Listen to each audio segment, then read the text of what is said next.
What's up, everybody? I'm live right now. We're talking opening night NBA. It's only a 2-game slate. We got the defending champion, Milwaukee Bucks. I know you all love that. I can't be the only one taking on the Brooklyn Nets, who a lot of people still think won the championship last year if you listen to the national media talk. So I don't know about you. Before we even get into it, if I was game stacking a game, I fully expect Milwaukee-Brooklyn to be a good game. How about you? Yeah, I fully expect that to be a good game. What do you think that the Lakers might just roll?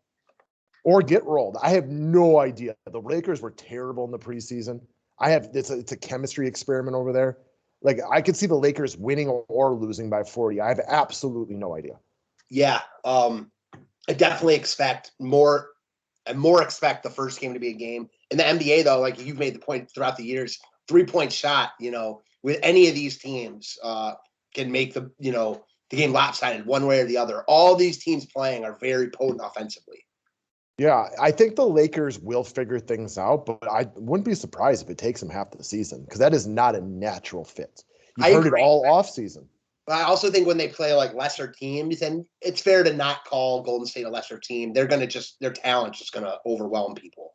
Probably. I do think LeBron, with all the time off that he hasn't ever had, will have a better season this year. Assuming he stays healthy, which he always has up until 2 of the last 3 years. I think they'll figure things out in LA, but there'll be growing pains because they don't fit together the way like KD, Steph, and Clay with Draymond doing all the dirty work. That just fit. That's why they were great. Like, it made sense. Like, even Bosh, Wade, and like LeBron, they didn't make sense together, but they were just more talented than everybody else. So they won a couple chips. Yeah, exactly. So it's kind of like that here. I do think I like your point about LeBron, and I actually, just for the whole season, we'll get to it when we talk about this game.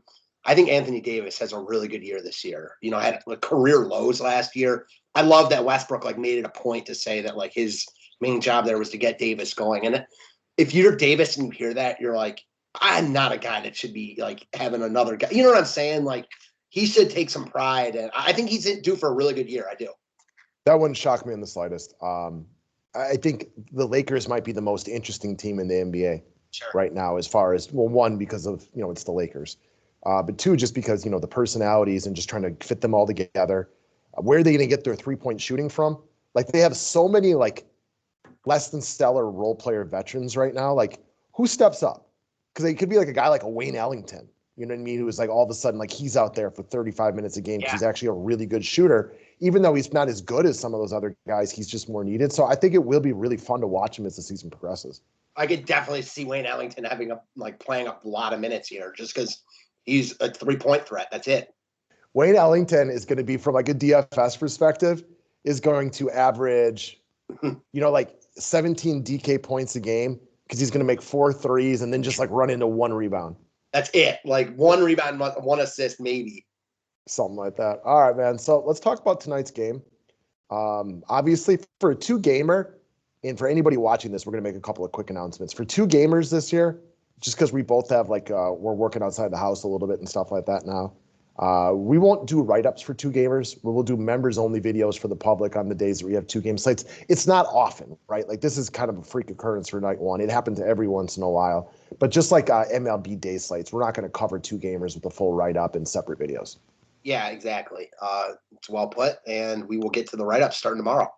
All right, guys. So game 1, again, doesn't mean I'm right or you're right, but I fully expect, I think this opening night game, you got bad blood between these 2 teams playing a great series at the end of last year. I think they're pretty evenly matched and everything like that. I think it's going to be a good game. I think both teams put good effort tonight, and I think it's close. Yeah, I agree. I mean, it's hard to say that, it's which team's going to, I definitely think it's close. These are 2 of the best teams in the NBA. What's the line? 3, 2? I mean, pick them. I mean, I haven't looked. I'm just going to guess Milwaukee by 1.5. That's just my guess. We'll pop that open. I'm seeing now. Milwaukee -2, -1.5. Okay. Yeah, interesting. I'm seeing, Milwaukee. Okay. So Milwaukee at a couple places is -1, 1.5, -2. So yeah, you were right on. Okay. I mean, that was just I've given them the home court. I think the The bettors have Brooklyn as a slightly better team, but Milwaukee has home court. So Yeah, that's kind of what my feeling is. So, all right, going into the first game, let's take a look at the Milwaukee Bucks side of things to figure out where you want to go. So key guys being out, Dante DiVincenzo out, Rodney Hood out, Bobby Portis out, Ojale out. So you are missing a few guys on here. The two guys from a cap savings perspective that I think you can expect to get some love tonight and probably decent run are going to be 3-point specialist Grayson Allen. They obviously like what they got with him. They made a point to get him, and they just signed him to a 2-year extension. So clearly he is set to play minutes here. So I think Grayson Allen, as a floor spreader with no DiVincenzo, is out there for, I would guess, 25 minutes. And then Jordan Nora wowed a lot in the preseason. It says it even right here. He had some big days in the preseason. I think he gets a lot of love at 3K, assuming. And if one of these dudes is starting, although I would assume it's Connington, I think that would only increase their chalkiness. Agreed. I definitely feel better about Grayson Allen. Looks safer about his minutes for sure. I think Nora has higher upside and higher downside. Yeah, agreed. So I think you can play them both. It's just, if you want to go stud heavy, it's hard to see Nora getting that upside like with Middleton, Giannis, Drew Holiday. Like Grayson Allen's the type of guy you said, 3-point shooter, scrappy. Like in a different situation, I don't know. It's interesting. I don't think you're wrong at all to play Nora at 3K. Just interesting to see how big of a part of the rotation he is. For me, I look at Giannis as, I think must is an aggressive term, but if I was setting one lineup tonight, he's in it. No doubt about it for me. Yeah, I get that. I mean, what's not to like about him here? Brooklyn has no one to stop him. Should be a close game. Yeah. I don't know. I'm curious to watch, like, if you guys have watched any of the preseason scuttlebutt, like his jumper looks more pure. We'll see what it looks like in the regular season. I got to see more of that to buy that. But he's gotten better every year of his NBA career. So, like, it wouldn't be shocking to me at all that if he improved any assets of his game. And the monkey's off his back for those of you guys who like that stuff. Yeah, agreed. So I'm with you. He looks like, even with so many studs on this 2-game slate, the best of them all probably. Like, I don't know about you, but like I have Giannis like well above like the Lakers' big three. One, because I don't know what's going on there. Like, and again, I could see this game working out a variety of ways. I don't know who has the ball in their hand a lot. Honestly, if I was going to play one of them, it'd be AD. Yeah, definitely it would be AD for me too. And I'm with you. I like Giannis and Harden more than the Lakers guys. And the only thing you probably don't like about that is those guys are the chalkier two. Yeah, they are. But you can get different elsewhere. Also, man, it's a 2-game slate. Like, it's going to be chalk all over. Yeah, you like who you like. I also like Harden and Giannis. So I didn't even look into ownership before I was evaluating the slate last night. And for me, I was like, oh yeah, I'm definitely starting with Harden and Giannis. And then I checked ownership a little while ago, and I was like, oh, looks like I am not alone on this one. Yeah, no, you're not. But I mean, there's 6 other spots to get different if you want. Agreed. So I do think that is how I get the day started, is by going James Harden, and Giannis. With no Kyrie Irving, Harden should have the ball in his hand a ton. I'm assuming he is, reeling and ready to rock, and should be good to go tonight. And not that I don't dislike KD, right? But I'd rather have Harden in this spot personally. Yeah, same. I just agree with you. And man, I also think Grayson Allen, especially when you plug these two in, is got to be in the core, in my opinion. I think he's going to get a lot of run. This is a great spot for him too. The nice thing about like a Grayson Allen too is, yeah, he may not have chemistry with these guys as much as you would like, but how much chemistry do you need to just go run outside and shoot threes? Yeah, and he's under 4K. So like, I don't know. I think he's like a lock. I could see him playing a lot of minutes for them. Yeah, they're missing a bunch of the other guys. No Bobby Portis. And probably game one, they're not looking to play Giannis and Middleton and shoot 44 minutes here. Yeah, exactly. None of this. Agreed. Okay, so we'll stick on Milwaukee for a second, because outside of Allen, Antetokounmpo, and then for me maybe Jordan Nora, like I'm not playing Brook Lopez at 6K. I'll tell you that much. He's out. Not looking here. I don't think Middleton's a bad play. I just don't think he makes my lineup. Yeah, I agree. If you want to go like a mid-tier, which people won't do, less people will do. I should say people will do it, but it will be less people. That's the best way to put it. Like a Anthony Davis, Middleton. Yes. I don't know who else would be in there. Drew Holiday, Draymond. Yeah, Draymond. I get it. Slate. This game does have a lot of good plays.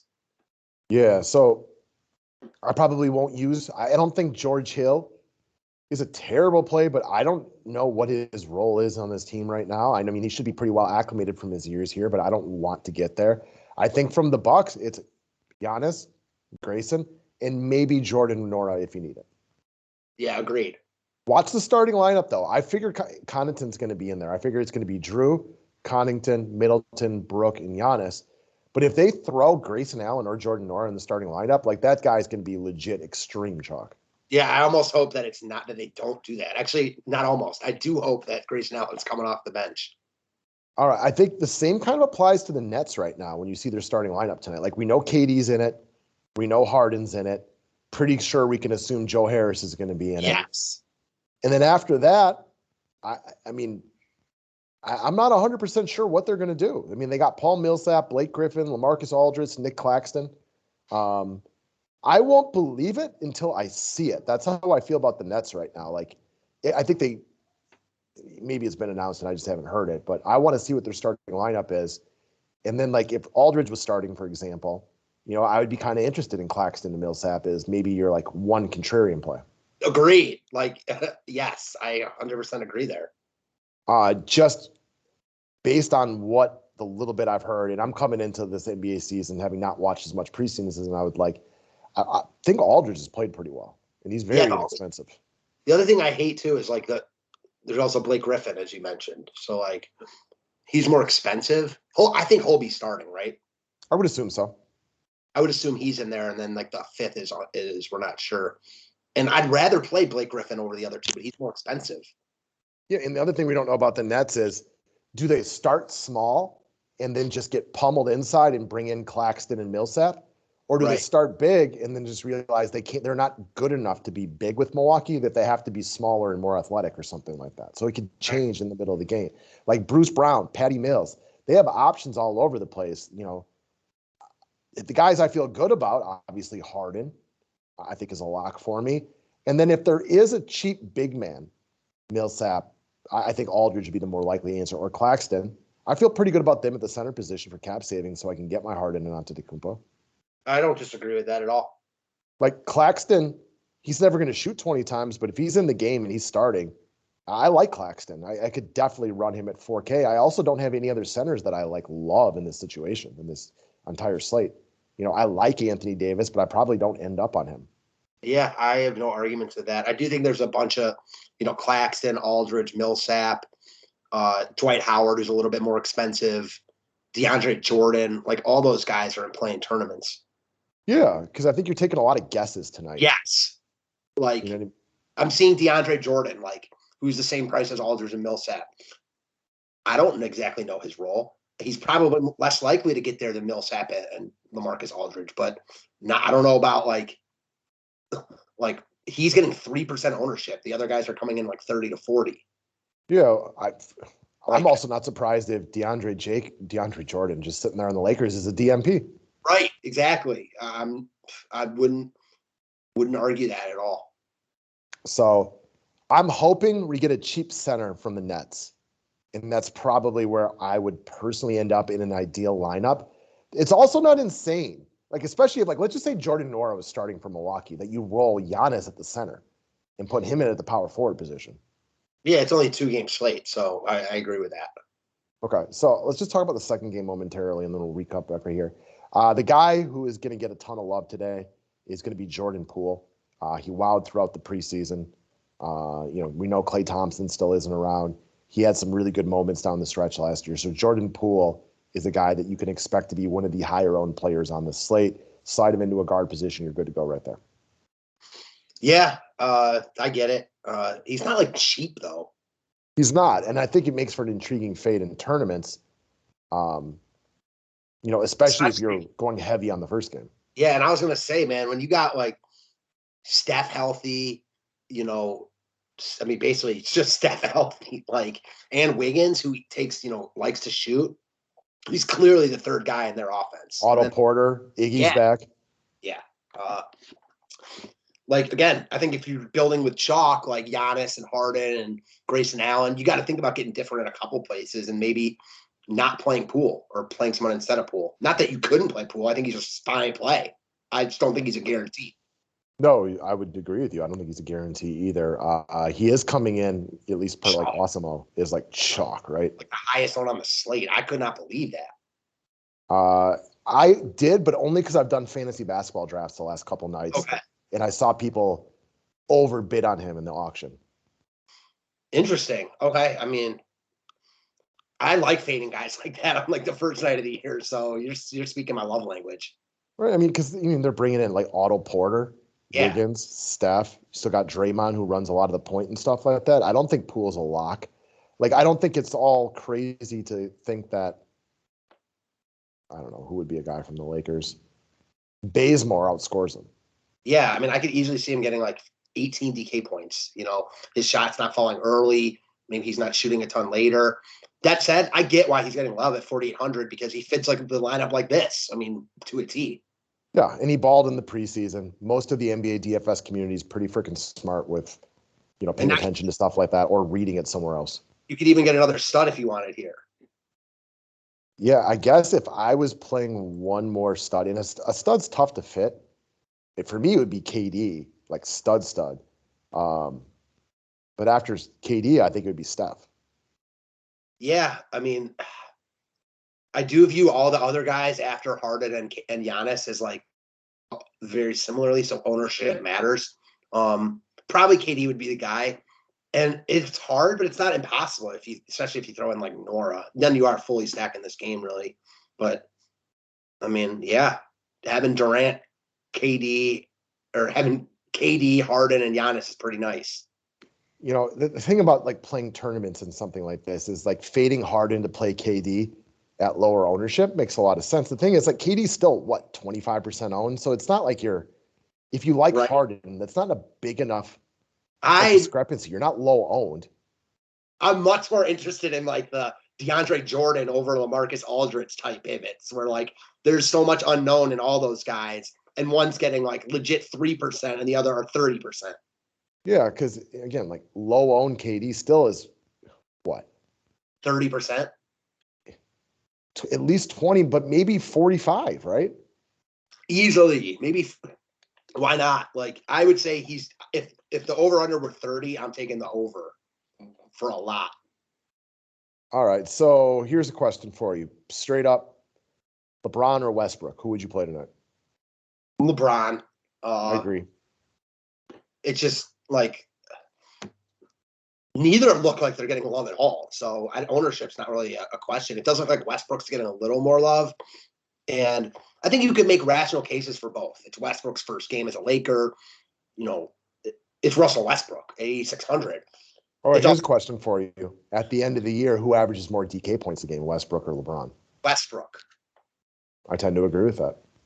So, yeah, it's interesting. Tonight I like LeBron, but I do think that Westbrook averages more points because I do think there'll be times where LeBron, like when they're resting guys, LeBron's going to be one of the first. Westbrook will get rested and stuff, but he also likes to put up his numbers. I think LeBron, who let's call it like it is, he's the smartest guy over there, right? Like probably smarter than the coaches and everything like that. Like he needs to be held to his own account, right? And like, dude, we need to rest you.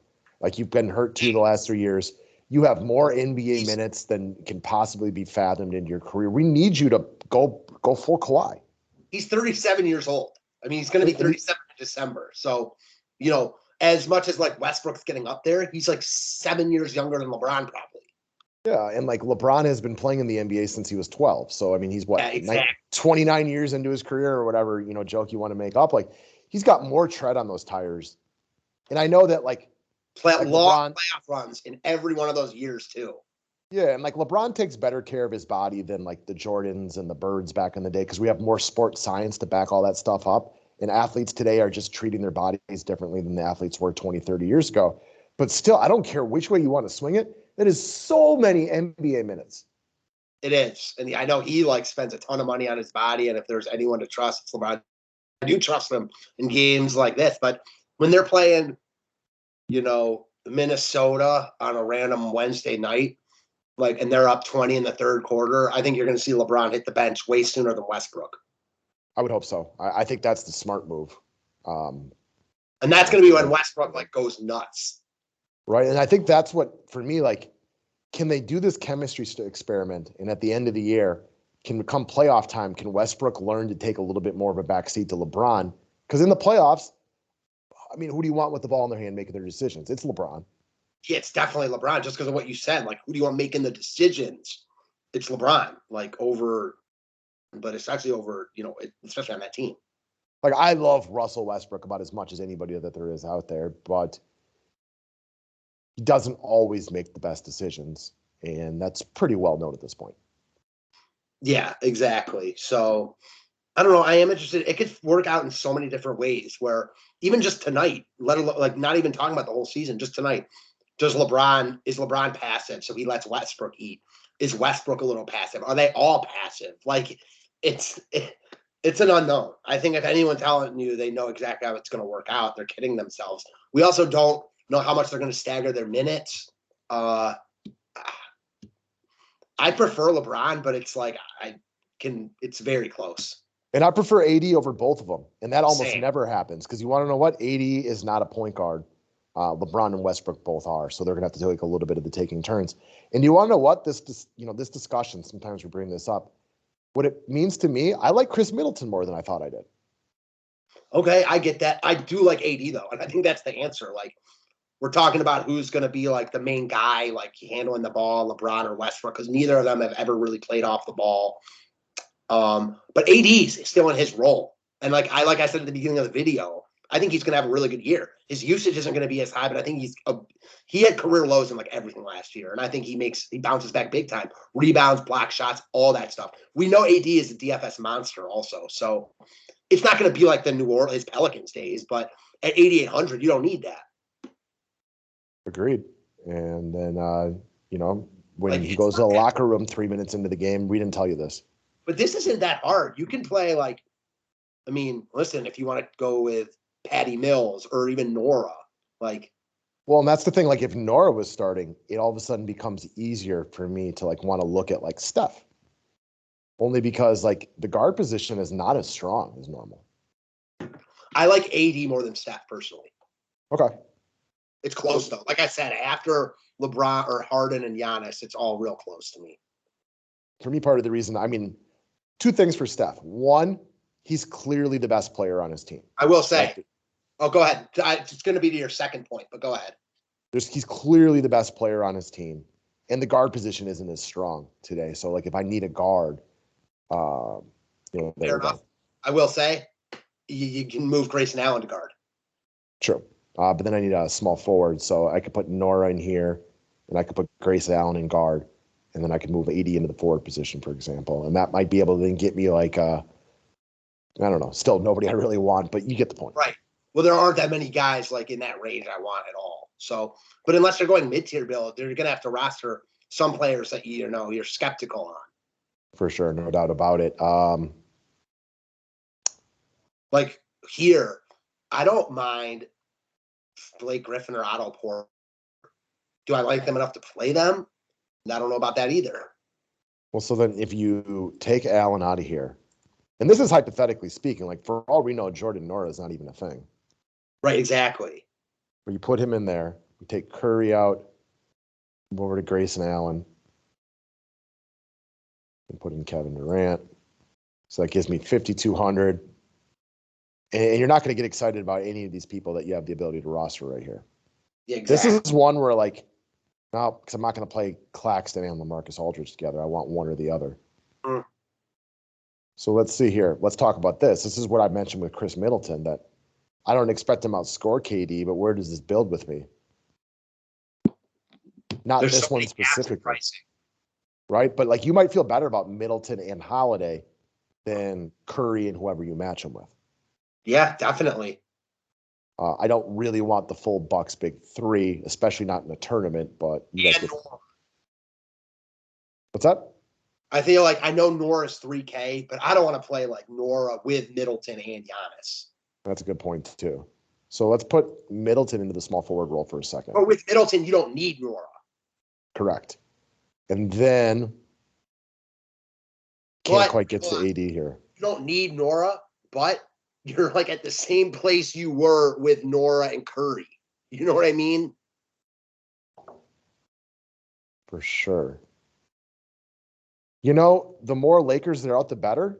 I don't feel terrible about Melo. I like that guy. We didn't even bring him up.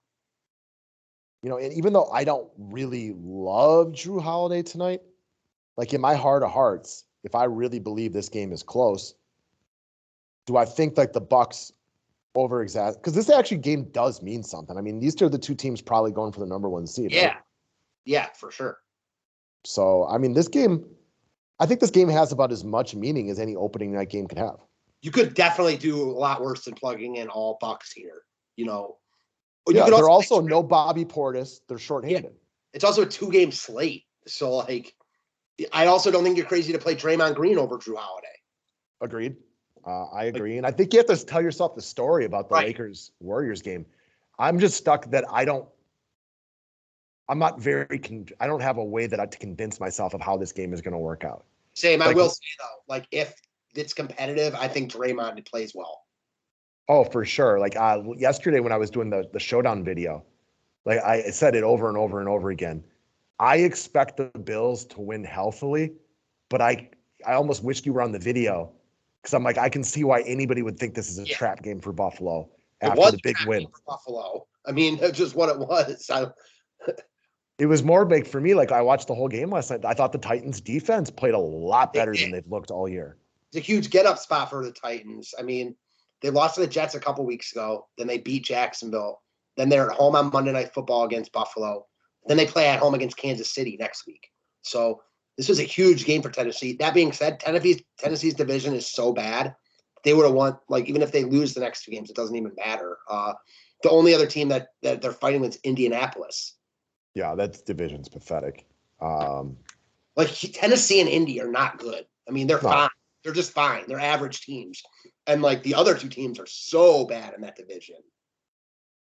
Yeah, they really, really are. I mean, I do think Jacksonville will get better. Sure. You're seeing more signs out of Trevor Lawrence as the season progresses, but like the Texans have nothing. How far has Jacksonville fallen? I know we've mentioned this, but I remember, making the video a couple of years ago, and they were playing Pittsburgh in the AFC title game, and they almost won that game. Man, just wow. They don't even have any of those guys anymore. No, and you just saw Calais Campbell basically single-handedly win that game on Monday night. Yeah. Not yesterday, the week before. Good call. So, anyways, back to this one. Just Jordan Poole in cash games for sure. We've definitely talked about the fate of him being in play for GPPs, especially if like you think like this game might just work out funky. Right. I will say like even going when we did like the building, I get even more why he's getting love because that price range is just so weak. And the guard spot is not that strong. Like, I mean, I know we got Harden in here and he's kind of close to a lock for us. Another point though, even though like we both seem to like Harden more than KD, man, like the Bucks have done a good job on Harden in the Mike Budenholzer era. They play really interesting defense on him. They have not done a great job on KD because it's almost impossible to do that. It will be interesting to know how much they focus on Harden though, with him playing with KD now. Yeah. It's different. The thing with KD is like, you can't really stop him. Okay. Here's my question for you to finish off the video. Why do you like Harden more than KD? I'm asking myself that as I talk about it. And I think I'm starting to talk myself into Kevin Durant more. No Kyrie. He's going to have the ball in his hand. He's the point guard. I almost expect 12 plus assists from him tonight. Yeah. Also, he wasn't there. You don't think he spent I feel like as much as I think this game means a lot to both teams, he's the one. A statement for him. Yeah, he missed most. I mean, he played, but you guys all watched that. He was a shell of himself. It changed freaking Harden. Yeah, and he And they had to bug him all off season. Like I think he's got to be ramped up and ready to go. And I think he's going to be assertive. It doesn't mean his shot's going to fall, but I definitely think he's going to be assertive and aggressive. And I think Kevin Durant doesn't mind being passive. So if Harden's playing well, he'll let him roll. Yeah, I agree with that too. So again, they could easily both get there though. What's that? They could easily both get there. Last thing before we go, let's try one last thing. Can you get Durant, Giannis, Middleton, and Harden? Nope. Maybe not. You could maybe get Drew, because then you would need Nora at the small forward position. And now we would also, it might not be the end of the world to get a 3K guy from this game, only because if you're game stacking this one, you're assuming this game is a blowout. Right, exactly. And that's where like Avery Bradley.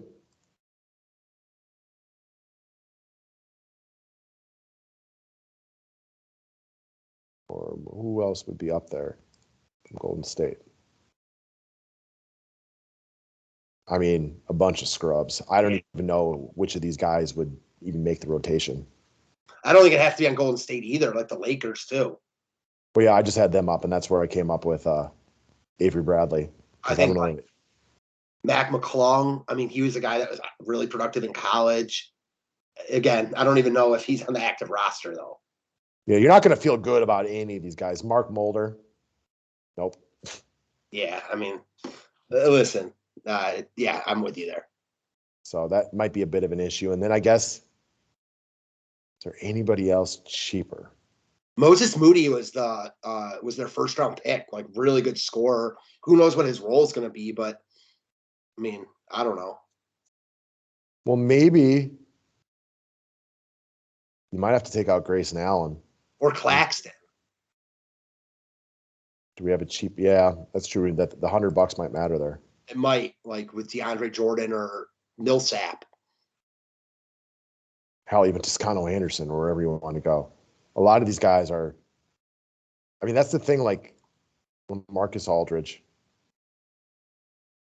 you might have to go with like a Patty Mills though, or a Rondo or something like that, just to make something like that work. Yeah, I don't know. I don't want to spend too much time like here boring you guys at that with talking about this, but like if you were really balls to the wall trying to go for it, like a Harden, KD, Giannis, one of the other studs would be awesome. I'll say this: like if this game goes to like OT or double OT, and the other game busts, like if your 3K dude does like anything, you're in real good position to take down a tournament. Even if it gets you like, I could see, like if you're building like this, and this game goes to like double OT. You might take down even with a 0 from the 3K guy. Yeah. When we play these 2-game slates, when I'm doing GPPs, like if I do a 3-entry max, I will usually have my best lineup, and then I'll have each lineup will probably be more focused on the other game. And like it was like 2 years ago in the playoffs when I won a playoff GPP by going super heavy on Boston, Toronto, like 7 deep. And then I think I just played Michael Porter from the Nuggets Clippers series and like coasted because they were super competitive. I think they went to 1 overtime, and then Nuggets Clippers just absolutely busted. And like Jokic was a bust, Kawhi was a bust, and Porter got like extra run. So I like focusing because I have multiple GPP wins on 2-game slates by doing that same strategy. I'm with it. All right, guys, we've talked for a while. We're just getting ready for the NBA season. I wish everybody good luck tonight.